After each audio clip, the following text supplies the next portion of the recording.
সুপ্রিয় শিক্ষার্থী এবং সম্মানিত অভিভাবকবৃন্দ, আসসালামু আলাইকুম রহমতুল্লাহ। আশা করি সবাই ভালো আছেন। আল্লাহর অশেষ রহমতে আমিও ভালো আছি। শিক্ষা মন্ত্রণালয়ের নির্দেশনাক্রমে এবং হাজারাতুজু ডিগ্রি কলেজের ব্যবস্থাপনায় আয়োজিত অনলাইন শ্রেণী কার্যক্রমের আজকে আমরা পড়ব রসায়ন দ্বিতীয় পত্রের অধ্যায় তৃতীয় পরিমাণগত রসায়নের আরেকটি নতুন টপিক। আজকে আমাদের পাঠদানের বিষয় হচ্ছে অ্যাসিড এবং ক্ষার মিশ্রণের প্রকৃতি, অ্যাসিড এবং ক্ষার মিশ্রণের পিএইচ, অ্যাসিড এবং ক্ষার মিশ্রণের পিওএইচ নির্ণয়। এটি এই নতুন টপিকের ফার্স্ট লেকচার। আমি মোহাম্মদ মোয়াজ্জেম হোসেন, প্রভাষক, রসায়ন বিভাগ, হাজারাতুজু ডিগ্রি কলেজ। আসো আমরা আমাদের ক্লাসে চলে যাই। আমরা আজকে একটি গুরুত্বপূর্ণ ম্যাথ দেখব, যে একটি ম্যাথের মধ্যে আমি চেষ্টা করেছি বিভিন্ন কোশ্চেন একসাথে ইনক্লুড করার। তো আমরা এই ম্যাথটি ভালো করে করব, ক্রমান্বয়ে আরও দুই একটি ম্যাথ করব। তো আমরা সবাই প্রশ্নটা লিখে নিই। একটি পাত্র, এখানে সালফিউরিক অ্যাসিড আছে, এর আয়তন দেওয়া আছে এবং ঘনমাত্রা দেওয়া আছে। আরেকটি পাত্র বি, সেখানে ক্ষার সোডিয়াম হাইড্রোক্সাইড দেওয়া আছে 6 ml এবং তার ঘনমাত্রা দেওয়া আছে। তাহলে নিম্নোক্ত প্রশ্নসমূহের উত্তর দাও। এটি 3 থেকে 4 নম্বরের জন্য প্রশ্নগুলো আসবে। যে কোনো একটি প্রশ্ন আসতে পারে, খুব কাছাকাছি প্রশ্নগুলো। তো আমরা দেখব, প্রথমে আসতে পারে এ প্লাস বি মিশ্রণের প্রকৃতি কেমন হবে, অর্থাৎ এই দুটি পাত্র যদি মিশ্রিত করা হয় এই মিশ্রণটির প্রকৃতিটা কেমন হবে, এই মিশ্রণটির পিএইচ কেমন হবে। আমরা ইন্টারমিডিয়েট ফার্স্ট ইয়ারে করেছিলাম হয় অ্যাসিডের পিএইচ না হয় ক্ষারের পিএইচ। এখানে এসে করব অ্যাসিড এবং ক্ষারকে মিশ্রিত করলে কে অবশিষ্ট থাকবে, আর কে অবশিষ্ট থাকলে কতটুকু অবশিষ্ট থাকবে, সেটার পিএইচ কত হবে। তাহলে সেকেন্ড আমরা করব মিশ্রণের পিএইচ এর মান কীরূপ হবে, মিশ্রণটিতে কোন ধরনের লিটমাস পেপার বর্ণ পরিবর্তন করবে, মিশ্রণটিতে বিদ্যমান অবশিষ্ট পদার্থটির ঘনমাত্রা নির্ণয় করব, মিশ্রণটির পিএইচ এবং পিওএইচ নির্ণয় করব। অর্থাৎ এই প্রতিটি ম্যাথই 3 নম্বর থেকে 4 নম্বরের মধ্যে আসবে, গ অথবা ঘ হিসেবে। আমরা সবগুলো ম্যাথ এর কোশ্চেনের ধরনগুলো এক জায়গায় করলাম। আমরা একটি ম্যাথের জন্য সবগুলোই করব। তো এখন আমরা যদি এই ম্যাথটি করতে যাই, তাহলে প্রথমে আমাকে যে কাজটি করতে হবে, এই ম্যাথটি করার জন্য আমাকে প্রথমে যে কাজটি করতে হবে, আমাকে এই পাত্রে অ্যাসিডের মোল সংখ্যা বের করব। তো আমরা H2SO4 এর মোল সংখ্যা বের করব কীভাবে, আমরা জানি S = N/V। তো যেহেতু অ্যাসিড, সেজন্য আমরা এ দিয়ে প্রকাশ করলাম। আমাকে অ্যাসিডের ঘনমাত্রা দেওয়া আছে 0.1 মোলার এবং আয়তন দেওয়া আছে 20 ml। mlকে আমরা লিটারে নিয়ে গেলাম। তো আমরা জানি S = N/V, আমরা এটাকে প্রকাশ করলাম SA NaVA। তো আমার লাগবে মোল সংখ্যা। তো আমরা মোল সংখ্যা বের করলাম। মোল সংখ্যা Na = SaVA, গুণ করলে হয় অ্যাসিডের মোল সংখ্যা আসে 2 × 10⁻³ মোল। তো এখন আমরা এই পাত্রে অ্যাসিডের মোল সংখ্যা পেলাম 2 × 10⁻³ মোল। একইভাবে আমরা এখানে ক্ষারেরও মোল সংখ্যা নির্ণয় করব। কীভাবে আমরা ক্ষারের মোল সংখ্যা নির্ণয় করব তা এখানে দেওয়া আছে। তো আমাদেরকে প্রশ্নে ক্ষারের ঘনমাত্রা দেওয়া আছে, তারপর প্রশ্নে ক্ষারের আয়তন দেওয়া আছে 6 ml। mlকে আমরা লিটারে নিয়ে গেলাম। তো একইভাবে S = N/V সূত্র দিয়ে আমরা যদি এই ক্ষারের মোল সংখ্যা বের করি, তাহলে SVVV, তাহলে আসে কত 1.5 × 10⁻⁴ মোল। তাহলে এখানে আমার প্রশ্নে যে অ্যাসিড দিল এবং প্রশ্নে যে ক্ষার দিল, যে পাত্র এতে যে অ্যাসিড আছে তার মোল সংখ্যা বের করলাম, পাত্র বিতে যে ক্ষার আছে তাতে আমরা মোল সংখ্যা বের করলাম। কারণ আমরা মোল সংখ্যা এই জন্য বের করলাম, যেহেতু কোনো একটা জিনিসকে যদি আমরা মিশ্রিত করি, মিশ্রিত করার ফলে আয়তন বৃদ্ধি পায়, ফলে প্রত্যেকেরই ঘনমাত্রা পরিবর্তন হয়। কিন্তু মিশ্রিত করলেও কোনোদিনও এখানে মিশ্রিত করার আগে এখানে H2SO4 এর মোল সংখ্যা যত ছিল, মিশ্রিত করার পরেও মোল সংখ্যা তত থাকবে বিক্রিয়া হওয়ার আগ পর্যন্ত। এখানে সোডিয়াম হাইড্রোক্সাইডের মোল সংখ্যা যত ছিল, বিক্রিয়া হওয়ার আগ পর্যন্ত মিশ্রণেও সোডিয়াম হাইড্রোক্সাইডের মোল সংখ্যা একই থাকবে। তো আমরা এই দুটি পাত্রে বিদ্যমান অ্যাসিড এবং ক্ষারের মোল সংখ্যা বের করলাম। এ পাত্রে অ্যাসিড আছে 2 × 10⁻³ মোল, বি পাত্রে ক্ষার আছে 1.5 × 10⁻⁴ মোল। এরপর আমরা যেটা করব, তারা সত্যিকার অর্থে একটা অনুপাতে বিক্রিয়া করে, যেটা আমরা ক্লাস 8, 9, 10-এ করে আসছি। তো H2SO4 এবং NaOH এর মধ্যে বিক্রিয়া করলে দেখা যায় কি আসলে তারা 1 মোল এবং 2 মোলে বিক্রিয়া করে, অর্থাৎ 2 মোল NaOH বিক্রিয়া করে 1 মোল সালফিউরিক অ্যাসিডের সাথে, এভাবেও বলা যায়। আবার 1 মোল সালফিউরিক অ্যাসিড বিক্রিয়া করে 2 মোল সোডিয়াম হাইড্রোক্সাইডের সাথে। আমরা বললাম আমরা দুইভাবেই বলবো, ফার্স্টে এইভাবে বলছি, তারপর আবার ঘুরিয়ে বলবো। আমি আবারও বলছি আমরা একটা ম্যাথই করব, এই ম্যাথের মধ্যে সব কিছু জানার চেষ্টা করব আর কয়েকটা SW দিয়ে দিব। তাহলে দেখো 2 মোল NaOH বিক্রিয়া করে 1 মোল H2SO4 এর সাথে, এটা হচ্ছে সত্য কথা। অর্থাৎ আমার প্রশ্নে কি আছে সেটা আমরা জানি না, তবে সোডিয়াম হাইড্রোক্সাইডের সাথে সালফিউরিক অ্যাসিড এই অনুপাতেই বিক্রিয়া করে। তো সরি 2 মোল NaOH বিক্রিয়া করে 1 মোল H2SO4 এর সাথে। তো আমার একটু আগে দেখলাম আমার অ্যাসিড ক্ষার ছিল কতটুকু, বি পাত্রে 1.5, এটা বি পাত্রে ছিল 1.5 × 10⁻⁴ মোল NaOH। এটা সম্পূর্ণটা বিক্রিয়া করার জন্য অ্যাসিডের প্রয়োজন হয় এতটুকু, 7.5 × 10⁻⁵।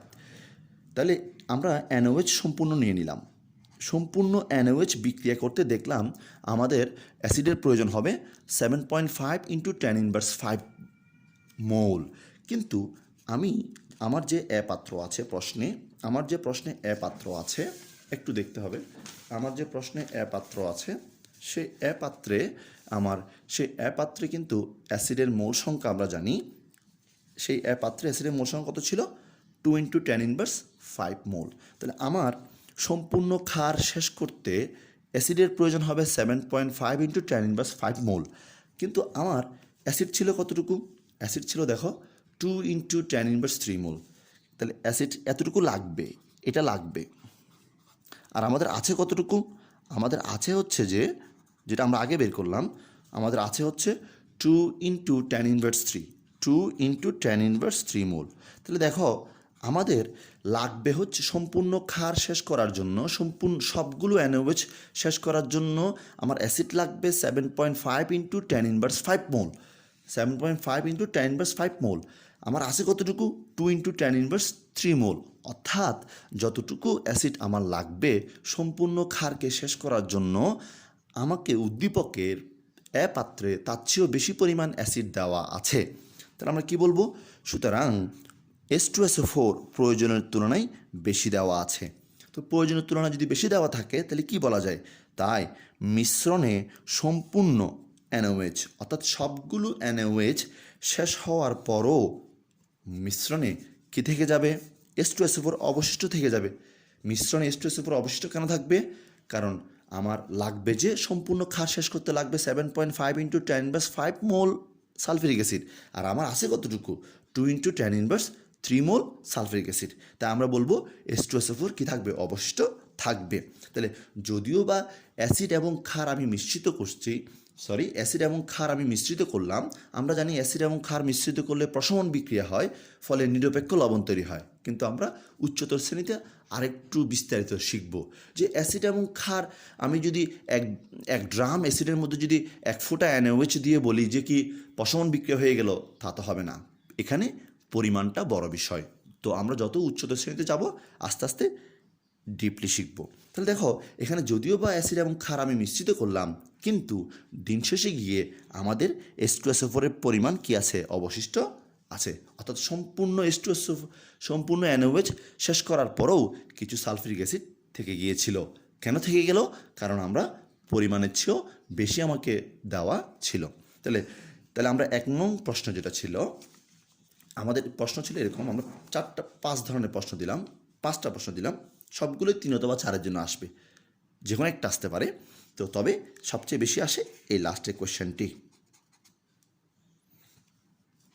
এখন দেখো, তো আমরা কি বলবো, আমরা বলবো 1 নংয়ের আনসার আমরা দিতে পারি। তাহলে বললো যে কি A + B মিশ্রণের প্রকৃতি কেমন হবে। তো আমরা বলবো যেহেতু মিশ্রণে কি আছে, মিশ্রণে অম্ল অবশিষ্ট আছে, তাহলে মিশ্রণের প্রকৃতি হবে অম্লীয়। যদিও বা এখানে অ্যাসিড আছে, ক্ষারও আছে, কিন্তু বিক্রিয়া শেষে তো কে অবশিষ্ট আছে, অ্যাসিড, তাই আমরা বলবো এই মিশ্রণটির প্রকৃতি হবে অম্লীয়। মিশ্রণে পিএইচের মান কীরূপ হবে? যেহেতু মিশ্রণটি অম্লীয় তাহলে পিএইচের মান হবে <7। আর মিশ্রণের প্রকৃতি হবে কি? অম্লীয়। মিশ্রণের প্রকৃতি কেমন হবে? অম্লীয়। আর পিএইচের মান কেমন হবে? যেহেতু মিশ্রণের প্রকৃতি অম্লীয়, পিএইচের মান হবে <7। মিশ্রণটি কোন ধরনের লিটমাস পেপার বর্ণ পরিবর্তন করবে? আমরা এনিলার কথা জানি আশা করি। এনিলাকে আমরা সবাই চিনি। অ্যাসিড নীল লিটমাসকে লাল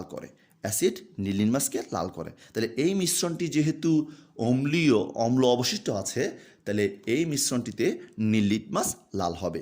তাহলে দেখো আমরা একসাথে 3টি কোশ্চেনের আনসার পারবো। মিশ্রণে H2SO4 আছে বলে মিশ্রণটি অম্লীয়। 1 নম্বর শেষ। মিশ্রণে H2SO4 আছে বলে মিশ্রণটি অম্লীয়। 2 হচ্ছে মিশ্রণটি অম্লীয় বলে মিশ্রণটির পিএইচের মান 7-এর চেয়েও কম হবে। দ্যাট মিনস অর্থাৎ পিএইচ <7 হবে। তাহলে আমরা কী বললাম একটু রিপিট করি। সেটা হচ্ছে কি, আমরা অ্যাসিড এবং ক্ষারের সত্যিকারের বিক্রিয়া তারা 1 অনুপাত 2 অনুপাতে বিক্রিয়া করে। অর্থাৎ 1 মোল সালফিউরিক অ্যাসিড 2 মোল NaOH এর সাথে বিক্রিয়া করে। আমি বললাম 2 মোল NaOH বিক্রিয়া করে 1 মোল সালফিউরিক অ্যাসিডের সাথে। তো আমার সবগুলো ক্ষার বিক্রিয়া করতে যতটুকু অ্যাসিড লাগবে তার চেয়েও বেশি অ্যাসিড ওই পাত্রে ছিল। ফলে বিক্রিয়া শেষেও অ্যাসিডটা অবশিষ্ট ছিল। আর অ্যাসিডটা অবশিষ্ট ছিল বলে মিশ্রণটা অম্লীয় প্রকৃতির। আর মিশ্রণটি অম্লীয় প্রকৃতির বলে এটা পিএইচের মান 7-এর চেয়েও কম। এরপরে আমরা যেটাতে যাব 3 নম্বর কোশ্চেন, যেটা ছিল মিশ্রণটি দেখো তো নীল লিটমাসকে লাল করে। যেহেতু মিশ্রণটি অম্লীয় বলে মিশ্রণটি নীল লিটমাসকে লাল করে। এরপর মিশ্রণটি নীল লিটমাসকে কী করে? যেহেতু মিশ্রণটি অম্লীয় বলে মিশ্রণটি নীল লিটমাসকে লাল করে। আমরা বললাম এনিলার কথা। আচ্ছা, এবার 4 নম্বর প্রশ্ন, মিশ্রণটিতে অবশিষ্ট পদার্থটির ঘনমাত্রা নির্ণয় করো। আমরা জানলাম যে কি মিশ্রণটিতে অ্যাসিড অবশিষ্ট আছে, তাহলে আমার এটার ঘনমাত্রা নির্ণয় করতে হবে। তাহলে দেখো মিশ্রণটিতে H2SO4 অবশিষ্ট আছে কতটুকু। দেখো আমরা প্রথমেই বলেছিলাম আমাদের হিসাবে এটা ছিল বা আছে। আমাদের কাছে পাত্রে এতটুকু অ্যাসিড ছিল, আর এই জিনিসটা এতটুকু ছিল, আর এটা কি করলো এতটুকু কিন্তু আমার ওই যে একটু আগে দেখো এই যে এতটুকু আমার বিক্রিয়ায় অংশগ্রহণ করলো। সম্পূর্ণ ক্ষারকে শেষ করার জন্য বিক্রিয়া লাগলো কতটুকু? 7.5 × 10⁻5 মোল অ্যাসিড। তাহলে আমার আছে এতটুকু, প্রথমেই ছিল, আর এটা কি বিক্রিয়ায় অংশগ্রহণ করলো। এটা কি হবে? বিক্রিয়ার মধ্যে খরচ হয়ে গেছে এতটুকু।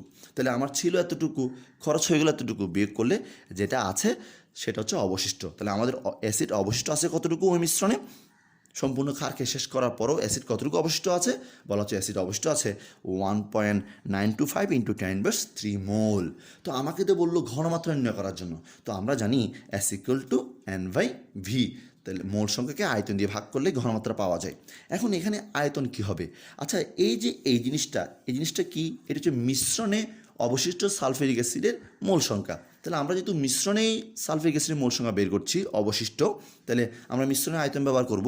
মিশ্রণে এ পাত্র ছিল 20 ml অ্যাসিড, বি পাত্রে ছিল 6 ml ক্ষার। তাহলে 26 ml হয়। 26 mlকে আমরা লিটারে নিয়ে গেলাম। যেহেতু ঘনমাত্রা হচ্ছে mole per litre, that means molar. তো আমরা মিশ্রণে অবশিষ্ট H2SO4 এর ঘনমাত্রা কত হবে? S = N/V। আমরা এখানে মিশ্রণে অবশিষ্ট সালফিউরিক অ্যাসিড, যেহেতু আমরা মিশ্রণে অবশিষ্ট সালফিউরিক অ্যাসিডের ঘনমাত্রা বের করছি, আমরা অবশিষ্ট সালফিউরিক অ্যাসিডের মোল সংখ্যা বসালাম, আমরা ভি দিয়ে ভাগ করলাম, মান আসলো কত? 7.4 × 10⁻² মোল পার লিটার। আর মোল পার লিটার মানে হচ্ছে মোলার। তাহলে মিশ্রণে অবশিষ্ট সালফিউরিক অ্যাসিডের পরিমাণ আমরা কীভাবে বের করলাম? আমার কতটুকু ছিল, কতটুকু খরচ হলো, বাকিটা অবশিষ্ট আছে, সেটাকে মিশ্রণের আয়তন দিয়ে ভাগ করে আমরা মিশ্রণের ঘনমাত্রা পেলাম 7.4 × 10⁻² mole per litre, that means molar. এবার আমরা চলে যাব আমাদের 5 নম্বর কোশ্চেনে, যেটাই সবচেয়ে বেশি আসে। কারণ সবচেয়ে বেশি এই জন্যই আসে কারণ এটা করতে গেলে উপরের সবগুলো প্রশ্নেরই আনসার দিতে হবে। তো এখন দেখো আমরা 5 নম্বরটাতে চলে আসলাম। 5 নম্বরটাতে যদি আমরা আসি তাহলে দেখতে পাবো, 5 নম্বরটাতে যদি আমরা আসি দেখব মিশ্রণের পিএইচ এবং পিওএইচ নির্ণয়। তো আমরা দেখলাম যে যদিও বা আমরা অ্যাসিড এবং ক্ষার মিশ্রিত করলাম, তাহলে অ্যাসিড এবং ক্ষার মিশ্রিত করলে যদি লবণ হয়, তাহলে লবণ তো pH 7, কিন্তু না, আমরা উচ্চতর শ্রেণীতে উঠলাম, একটু বেশি শিখব। তো দেখলাম যে কি অ্যাসিড এবং ক্ষার মিশ্রিত করলেও আমার এখানে কি অবশিষ্ট আছে, আমার এখানে অ্যাসিড অবশিষ্ট আছে। ক্ষারও কিন্তু অবশ্য থাকতে পারে যদি ক্ষারটা কী দিত, বেশি, প্রয়োজনের তুলনায় বেশি দিত। তাহলে আমার কি বলবো, NaOH এবং সালফিউরিক অ্যাসিড, NaOH এবং সালফিউরিক অ্যাসিড এর মিশ্রণে অবশিষ্ট আছে H2SO4 এবং মিশ্রণে অবশিষ্ট H2SO4 এর ঘনমাত্রা কত, 7.4 × 10⁻² মোলার। তো তুমি যেভাবে ফার্স্ট ইয়ারে এই ঘনমাত্রা সালফিউরিক অ্যাসিডের তোমাকে যদি বলা হতো 7.4 × 10⁻² মোলার সালফিউরিক অ্যাসিডের পিএইচ বের করো, তুমি কীভাবে করতে? তুমি বলতো যে এটা 1 মোল থেকে এটাকে ভাঙলে এটা কয় মোল হয়, 2 মোল হয়। তাহলে এটার ঘনমাত্রা যেহেতু 7.4 × 10⁻² মোলার, তাহলে আমার H+ আয়নের ঘনমাত্রা হবে 2 × 7.4 × 10⁻² মোলার। যেহেতু এটা 1 মোল থেকে এটা 2 মোল হয়, ফলে এটা 7.4 × 10⁻, ফলে এটা 1 মোল থেকে যেহেতু এটা 2 মোল হয়, ফলে এটা 7.4 × 10⁻² মোলার থেকে এটা হবে 2 × 7.4 × 10⁻² মোলার। তো আমরা জানি pH minus log of hydrogen আয়নের ঘনমাত্রা। হাইড্রোজেন আয়নের ঘনমাত্রা ঋণাত্মক লগারিদমকে pH বলে। তাহলে হাইড্রোজেন আয়নের ঘনমাত্রা কত, 2 × 7.4 × 10⁻² মোলার। আর এটা যদি আমরা করি, মান আসবে কত, 0.8297। তাহলে আমাকে এবার POH কীভাবে করবো, আমরা আরেকটা সূত্র জানি, pH + POH = 14। তাহলে POH = কত হবে, আমরা মান বের করলে আসে কত, 14 থেকে যদি pH বিয়োগ করি তাহলে আসবে কত, 13.1703। এটা আমরা এভাবেই pH বের করব, আমরা এভাবেই POH বের করব। তাহলে মিশ্রণে pH এবং POH আমরা কীভাবে বের করব, তো মিশ্রণে যেহেতু অ্যাসিড অবশিষ্ট আছে আর আমাদের কাছে যেহেতু অ্যাসিডের ঘনমাত্রা আছে, তো আমরা বলবো এটা 1 মোল থেকে এটা 2 মোল হয়, ফলে এটার ঘনমাত্রা যত, এটা হবে তার H+ আয়নের ঘনমাত্রা হবে তার ডাবল। আমরা সেই মানটা এখানে বসালে pH বের হবে, আর pH এর মান থেকে 14 থেকে pH এর মান বিয়োগ করলে আমরা POH পাবো। এভাবেই আমরা আমাদের ম্যাথটি শেষ করলাম। এখন তোমাদের মনে একটা প্রশ্ন থাকে, সেটা হচ্ছে কি, আমরা যদি এই যে এখানে এই লাইনটা যদি এভাবে বলতাম যে এটা তো এভাবেও বলা যায় 1 মোল সালফিউরিক অ্যাসিড বিক্রিয়া করে 2 মোল NaOH এর সাথে। তো আপনি এখানে বলেছেন 2 মোল NaOH বিক্রিয়া করে 1 মোল H2SO4 সাথে। তাহলে ওইভাবে বললে, উল্টায় বললে কি হবে, দেখি আমরা উল্টায় বললে কি হয়। যেহেতু দুটোই সত্য, সেজন্য আমরা বলছি বিকল্প নিয়ম। আমরা আবারও বলছি, আমরা একটা ম্যাথই করব, খুঁটিনাটি করব, নেক্সট ক্লাসে আরও কয়েকটা ম্যাথ আমরা দেখাবো। তো এই 4টি বা 5টি ক্লাস যদি আমরা নিতে পারি, তাহলে এই টপিকটা থেকে তোমরা একটা বোর্ড সৃজনশীল পাবে বলে আমার বিশ্বাস। বিকল্প নিয়মে যদি আসি, তাহলে এখানে লিখলাম 2 মোল NaOH বিক্রিয়া করে 1 মোল সালফিউরিক অ্যাসিডের সাথে। তো কথাটাকে যদি ঘুরিয়ে বলি, তাহলে 1 মোল সালফিউরিক অ্যাসিড বিক্রিয়া করে 2 মোল NaOH এর সাথে, লেখা যায়, অসুবিধা নেই। তাহলে মনে রাখবে, এদিকে আমরা যেটা দিব সেটা সম্পূর্ণ দিয়ে দিব, বাম পাশে যেটা দিব সেটা সম্পূর্ণ দিয়ে দেবো। অর্থাৎ এই জিনিসটা বাম পাশে যে আছে তাকে সম্পূর্ণ শেষ করতে অপর বিক্রিয়ক যেটা আছে তা কি পরিমাণে লাগে তা আমরা বের করব। এই ম্যাথগুলো তোমরা করেছিলে এসএসসির রাসায়নিক গণনার মধ্যে 6ষ্ঠ অধ্যায়ে লিমিটিং বিক্রিয়ক নির্ণয়ের সময়। আমরা কিন্তু লিমিটিং বিক্রিয়কে নির্ণয় করছি, যে লিমিটিং বিক্রিয়ক সে শেষ হয়ে যায়, আর যেটা অবশ্য থাকে মিশ্রণটা সেই প্রকৃতির হয়। তাহলে আমরা দেখব, সম্পূর্ণ সালফিউরিক অ্যাসিড শেষ করার জন্য আমাদের ক্ষারের প্রয়োজন হচ্ছে 4 × 10⁻³ মোল। অর্থাৎ এ পাত্রের সবগুলো অ্যাসিড শেষ করতে যদি হয়, তাহলে বি পাত্রে ক্ষার থাকতে হবে কতটুকু, 4 × 10⁻³ মোল। কিন্তু আমাদের বি পাত্রে ক্ষার ছিল কতটুকু, পেজ 1-এ যদি যাই,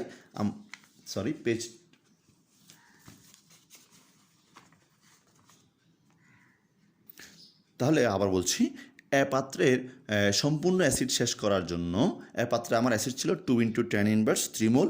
এই সম্পূর্ণ অ্যাসিড শেষ করার জন্য আমার বি পাত্রের ক্ষার প্রয়োজন হবে 4 × 10⁻³ মোল। কিন্তু আমরা দেখো আমাদের ক্ষার কতটুকু দেওয়া আছে, আমাদের ক্ষার দেওয়া আছে, বি পাত্রে ক্ষার কতটুকু বের করলাম, 1.5 × 10⁻⁴ মোল। 2 নম্বর পেজে, পেজ নাম্বারটা এই জন্যই দেওয়া, 1.5 × 10⁻⁴ মোল। তাহলে আমার এটা হচ্ছে লাগবে সম্পূর্ণ অ্যাসিডকে শেষ করতে এতটুকু লাগবে। আর আমার আছে কতটুকু, আমার আছে হচ্ছে 1.5 × 10⁻⁴। তাহলে আমার যতটুকু লাগবে তার চেয়েও কম দেওয়া আছে, তো যতটুকু লাগবে তার চেয়ে কম দেওয়া আছে, তাহলে কী বলা যায়? বলা হচ্ছে আমরা বলবো NaOH প্রয়োজনের তুলনায় কম দেওয়া আছে। তোমরা জানো যেটা প্রয়োজনের তুলনায় কম দেওয়া থাকে সেটা আগে শেষ হয়ে যায়, সেটাকে বলা হয় লিমিটিং বিক্রিয়ক। সেটা আগে শেষ হয়ে যায় বলে বিক্রিয়ারও শেষ হয়ে যায়, ফলে অপর বিক্রিয়কটা থাকে অবশিষ্ট। তো আমরা এটাই বলবো NaOH প্রয়োজনের তুলনায় কম দেওয়া আছে, তাই সম্পূর্ণ H2SO4 শেষ হওয়ার আগেই, যেহেতু সম্পূর্ণ NaOH সম্পূর্ণ সালফিউরিক অ্যাসিডকে শেষ করার জন্য যতটুকু লাগবে ততটুকু যেহেতু আমার কাছে নাই, তাহলে আমরা বলবো সম্পূর্ণ সালফিউরিক অ্যাসিড শেষ হওয়ার আগেই NaOH শেষ হয়ে যাবে। তো NaOH যদি শেষ হয়ে যায়, সম্পূর্ণ সালফিউরিক অ্যাসিড শেষ হওয়ার আগেই যদি NaOH শেষ হয়ে যায়, তাহলে আমরা বলবো মিশ্রণে সালফিউরিক অ্যাসিড কী থাকবে? অবশ্য থাকবে। তাহলে দেখো দুইভাবে লিখলাম, ভিন্নভাবে লিখলাম, কিন্তু আনসার একই, NaOH অবশিষ্ট থাকবে। তাহলে আনসার একই যদি হয় তাহলে মিশ্রণটি অম্লীয় প্রকৃতির হবে, মিশ্রণটি pH <7 হবে, মিশ্রণটিতে নীল লিটমাস লাল হবে। গেল। তাহলে আমরা এই বিকল্প নিয়মও কী লিখলাম যে 3টা আনসার দিলাম। এবার আমরা যদি 4 নম্বরটাতে আসি, এখান থেকে দেখো, তাহলে মিশ্রণে অবশিষ্ট পদার্থটির ঘনমাত্রা নির্ণয়। এখন আমরা মিশ্রণে অবশিষ্ট পদার্থটি ঘনমাত্রা কীভাবে নির্ণয় করব? দেখো এখানে, আচ্ছা আমি এখানে থেকে জানার কোনো সুযোগ নাই যে কতটুকু সালফিউরিক অ্যাসিড ব্যবহৃত হলো, কতটুকু সালফিউরিক অ্যাসিড ব্যবহৃত হলো সেটা জানার কিন্তু কোনো সুযোগ নেই। তো কতটুকু সালফিউরিক অ্যাসিড ব্যবহৃত হলো সেটা জানার যেহেতু সুযোগ এখানে নাই, তাহলে আমরা বলতে পারবো না কতটুকু অবশিষ্ট আছে। তো যেহেতু তো আমরা বলবো মিশ্রণটিতে, হ্যাঁ আমরা বলতে পারি যে সম্পূর্ণ সালফিউরিক অ্যাসিড শেষ হতে যতটুকু সোডিয়াম হাইড্রোক্সাইড প্রয়োজন ততটুকু নেই বলে সালফিউরিক অ্যাসিড অবশ্য থাকবে, এটা আমরা বলতে পারি। ফলে এই লজিক্যাল আনসারগুলো আমরা দিতে পারি, কিন্তু মান বের করতে বলে আমরা পারবো না। কেন? যেহেতু আমরা জানি না কতটুকু সালফিউরিক অ্যাসিড অবশিষ্ট আছে। কেন আমরা কতটুকু সালফিউরিক অ্যাসিড অবশিষ্ট আছে সেটা জানি না?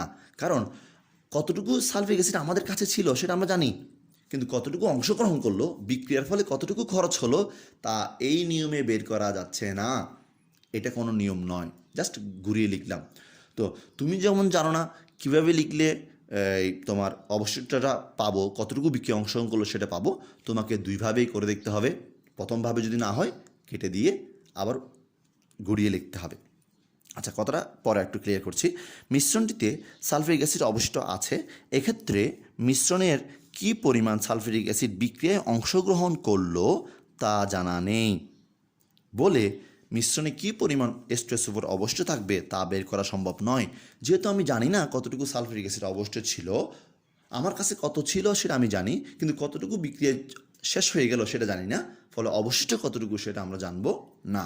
যেহেতু মিশ্রণে কতটুকু সালফিউরিক অ্যাসিড অবশিষ্ট আছে সেটা আমরা জানি না, মিশ্রণে অবশিষ্ট সালফিউরিক অ্যাসিডের মোল সংখ্যাটা আমাদের জানা নেই, সেহেতু আমরা আয়তন দিয়ে ভাগ করলেও ঘনমাত্রা বের করতে পারবো না, যেহেতু আমাদের মোল সংখ্যা জানা নেই।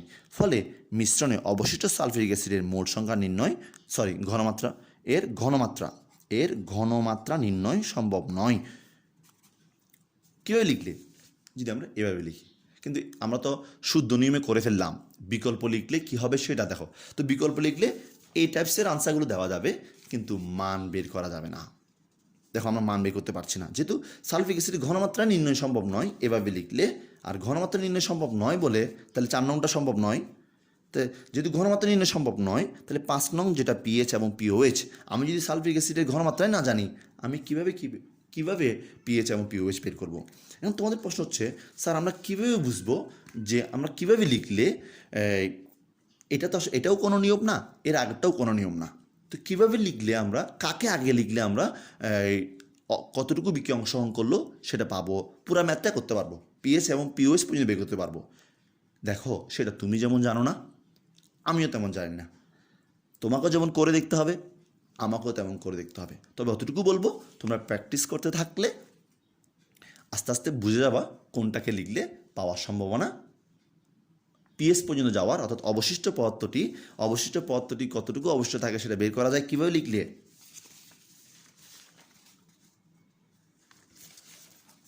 তাহলে দেখো একটু সময় নিচ্ছি। তাহলে দেখো দুইটাই সত্য কথা।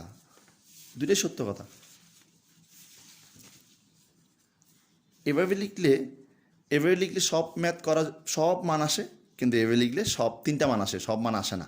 তাহলে এটা কোনটা নিয়ম আর এটাই বা কোন নিয়ম? কোনোটাই নিয়ম না, তোমাকে দুইটাই করে দেখতে হবে। তবে মনে রাখবে, যেটা অবশিষ্ট আছে সেটা যদি তোমার এই যে এখানে যেটা পরিমাণ আছে, দেখো আমরা বুঝতে পারলাম যে 7.5 × 10⁻5 মোল সালফেরিক অ্যাসিড বিক্রিয়া অংশগ্রহণ করে। তো এই যে কতটুকু অংশগ্রহণ করে সেটা আছে, এবং ওটাই যদি কি হয়, অবশিষ্ট হয়, তাহলে আমরা মানটা বের করতে পারতেছি। তাহলে তোমার কথাটা হচ্ছে কি, এভাবেও তোমাকে করে দেখতে হবে, এভাবেও করে দেখতে হবে। যেটা দিয়ে করলে তুমি পারবা না সেটাকে রেখে দিয়ে তার বিকল্পটা করবা। তাহলে হয় এটাতে হবে, হয় এটাতে হবে। তোমার ভাগ্য যদি ভালো হয় এটাতে ফার্স্টে চলে আসবে, আর না হলে এই নিয়মে আসবে, অথবা এই নিয়মে না হলে এই নিয়মে হবে। সেটা তোমাকে যেমন করে দেখতে হবে, শিক্ষক হিসেবে আমাকেও করে দেখতে হবে। এখানে কোনো কৌশলের সুযোগ নেই। তো কৌশল একটা আছে, সেটা আমরা এই ক্লাসে বলবো না, আমরা নেক্সট ক্লাসে বলবো। এটা আগে তোমরা শিখো। তাহলে আমরা কি বললাম, আমরা জাস্ট বিকল্প নিয়মটা জানার জন্য দেখলাম, তোমাদের এটা জানার প্রয়োজন নেই, আমরা এটাতেই করব। তো যেহেতু আমরা বলবো যে এই কথাটাই, যে আমাদেরকে দুই পদ্ধতিতেই করে দেখতে হবে। একটাতে হবে, একটাতে পিএস পর্যন্ত যাওয়া যাবে, আরটাতে পিএস পর্যন্ত যাওয়া যাবে না, যেহেতু যেটা অবশিষ্ট আছে সেটার ঘনমাত্রা বের করা যাবে না। তো কোনটাতে যাবে সেটা তুমি যেমন জানো না, আমি জানি না, দুজনকেই করে দেখতে হবে। তাহলে আমরা আর কথা না বাড়াই, আশা করি আমরা ব্যাপারটা বুঝলাম। এবার আমরা একটা SW দিব, সেটা হচ্ছে কি এই ম্যাথটা। এই ম্যাথটা আমরা SW দিব, তোমরা একটু লিখে নাও। অর্থাৎ ওইটা ছিল অম্ল অবশিষ্ট ছিল, এটাতে ক্ষার অবশিষ্ট থাকবে। তো এটাতে Na2CO3 অবশিষ্ট থাকবে। সেম প্রশ্ন তোমরা প্রশ্ন লিখে নাও, বিকার 1 এবং বিকার 2। বিকার 2 এর দ্রবণের মধ্যে বিকার 1 মিশালে কি হয়, মিশ্রণের প্রকৃতি নির্ণয় করো। মিশ্রণে Na2CO3 অবশ্য থাকবে, মিশ্রণে Na2CO3 অবশ্য থাকবে। তো Na2CO3 তো লবণ, তো মিশ্রণে আমাকে প্রকৃতি নির্ণয় করতে বললো। দেখো Na2CO3 লবণ হলেও আমরা জানি Na2CO3 লবণের জলীয় দ্রবণ অম্লীয় প্রকৃতির হতে পারে, ক্ষারীয় প্রকৃতির হতে পারে, পশম প্রকৃতির হতে পারে, যেটা নিয়ে আমরা নেক্সট ক্লাসে বলবো। আপাতত এতটুকু জেনে নাও, সোডিয়াম কার্বনেটের জলীয় দ্রবণ ক্ষারীয় প্রকৃতির, সোডিয়াম কার্বনেটের জলীয় দ্রবণ ক্ষারীয় প্রকৃতির। তাহলে যেহেতু এখানে অবশ্যই পানি আছে, জলীয় দ্রবণ যেহেতু মিশ্রিত করলে মিশ্রিত করার পর এই Na2CO3 থেকে যাবে। এখানে X জিনিসটা কি দেখো, এক্সের সাথে অ্যামোনিয়া বিক্রিয়া করে সাদা ধোঁয়া তৈরি করলো, তাহলে X জিনিসটা অবশ্যই কী হবে, HCl হবে। যেহেতু আমরা জানি HCl এর সাথে অ্যামোনিয়া বিক্রিয়া করে অ্যামোনিয়াম ক্লোরাইড সাদা ধোঁয়া তৈরি করে। তাহলে HCl এবং সোডিয়াম কার্বনেটের সাথে বিক্রিয়া হয় কীভাবে, আমরা জানি অ্যাসিডসমূহ কার্বনেটের সাথে বিক্রিয়া করে লবণ, পানি এবং কার্বন ডাইঅক্সাইড তৈরি করে। তাহলে বিক্রিয়া শেষ হওয়ার সব কিছু আগের মতো হিসাব করে দেখবো যে কী থাকবে, Na2CO3 অবশ্য থাকবে। এই ম্যাথটা তোমরা চেষ্টা করবে, এটা কিন্তু আমি নেক্সট ক্লাসে করাবো। এই ম্যাথটা আমরা নেক্সট ক্লাসে করাবো, জাস্ট তুমি চেষ্টা করার জন্য আনসার সহ দিয়ে দিলাম। তাহলে এই মিশ্রণের প্রকৃতি হবে ক্ষারীয়, যেহেতু Na2CO3 লবণ হলেও এর জলীয় দ্রবণ ক্ষারীয় প্রকৃতির। তো যেহেতু Na2CO3 এর জলীয় দ্রবণ ক্ষারীয় প্রকৃতির, ফলে এখানে লাল মাছ নীল হবে। আর মিশ্রণে অবশ্য থাকবে Na2CO3, আর যেহেতু অবশ্যই Na2CO3 ঘনমাত্রা কত হবে, 0.1904 মোলার। আর মিশ্রণটি যেহেতু ক্ষারীয়, প্রথমে POH বের হবে, যেহেতু ক্ষার প্রথমে POH বের হবে 0.4193, আর 14 থেকে বিয়োগ করলে আমরা pH পাবো। বিক্রিয়াটা এভাবেই সমতা হবে, কারণ বিক্রিয়ার সমতা ভুল হলে তোমার ম্যাথ ঠিক আছে কিন্তু আনসার একজ্যাক্ট আসবে না। তো আশা করি আমরা আজকে ক্লাসটা বুঝলাম। কোনো অসুবিধা হলে বা কোনো কোয়েশ্চেন থাকলে অবশ্যই তোমরা কমেন্ট বক্সে জানাবে, এটা তোমরা চেষ্টা করবে। আমরা নেক্সট ক্লাসে এই ম্যাথটাও অবশ্যই করব, কারণ এর আগের ম্যাথটাতে ছিল অ্যাসিড অবশিষ্ট, এটা হচ্ছে ক্ষারীয় পদার্থ অবশিষ্ট। এই দুজনে ম্যাথ করলে আমরা মোটামুটি সব ম্যাথ করার একটা স্বাদ পাবো। তো আজ এই পর্যন্ত, সবাই ভালো থাকবে, আল্লাহ হাফেজ, আসসালামু আলাইকুম ওয়া রাহমাতুল্লাহ।